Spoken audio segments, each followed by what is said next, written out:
At least I would have believed that it was not rigged at all if it was, I don't know, balanced, like you won by 70% and the other one got some kind of 30-something%, because the opposition has some kind of following and the ones that are out there protesting. So how about those people? Those people didn't vote.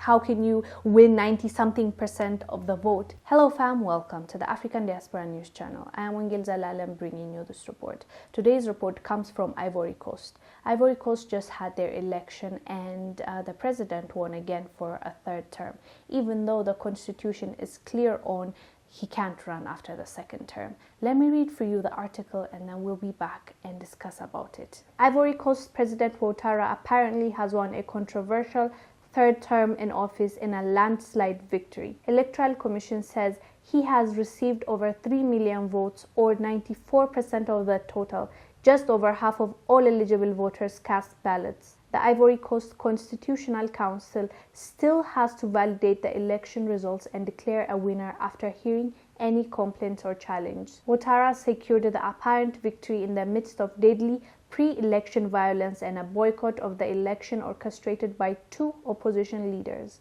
The top opposition candidates, former President Henry Konan Bede and ex-Prime Minister Pascal Affi, say they will not recognize Ouattara's victory, claiming the vote was slanted because they called for a boycott of Saturday's election. They also said Ouattara's run for a third term is illegal because it violates the constitution, which allows presidents to serve 2 terms.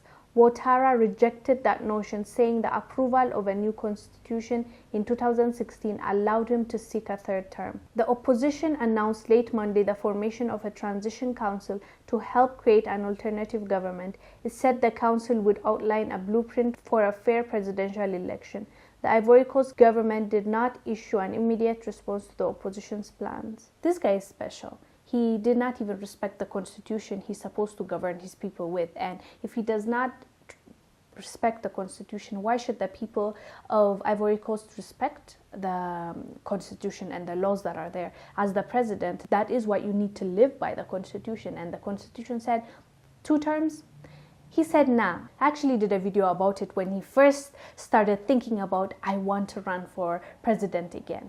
Let me remind you and we'll come back. Cote d'Ivoire's president is trying to run a third term again, even though the law is 2 term and that's it, because his successor died. And yeah, people are not happy about that because he's trying to change the law to fit what he wants and his presidency. So he was grooming the successor after he leaves power for that person to be in place, and that person died, unfortunately. And when he died, he's like, uh-oh, I didn't train anybody, so I think I'm going to run again. And his party people, his administration, were like, yes, he's going to run again. Let's vote for him because he's a good president. And I was saying in the last video, I don't care if you're an angel.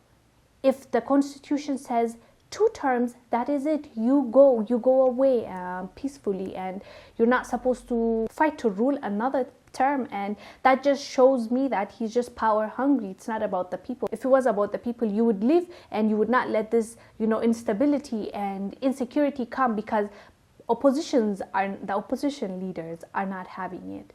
There are 2 big ones, at least, oppositions that he has been facing. The one they even rejected because he won by a landslide. So they're refusing, they're disputing, they're saying, nope, this can't be real and it's rigged. And guess what? As a true dictator in Africa, he has their houses surrounded. And people that are around their houses, supporting those people, the police are tear gassing them and dispersing them. So he not only allegedly rigged the poll and he won in a landslide, he is now harassing the opposition party. And this is really sad for apparent reasons. And it gets me thinking, why was it so important for him to continue? If you remember, he was willing to let go of that power if that person that he groomed would have been in power. That tells me they already had a deal that if I go, I'll still get my benefits, I'll still do whatever kind of, I don't know, the shady business they are in, and I don't want to allege anything that I don't know. But he didn't feel the need to abide by the constitution and the country's law because that person died. And he's like, I can't trust anybody with my beloved country, even if it's a democratic election, and I'll still run again. Even if the constitution does not acknowledge and accept that race that he has joined, he still won. Landslide, you know. At least I would have believed that it was not rigged at all if it was, I don't know, balanced, like you won by 70% and the other one got some kind of 30-something%, because the opposition has some kind of following and the ones that are out there protesting. So how about those people? Those people didn't vote. How can you win 90-something% of the vote? Anyways, guys, do let us know down below what your thoughts are, and especially if you're from Ivory Coast, let us know what the people are really feeling about Ouattara continuing a third term.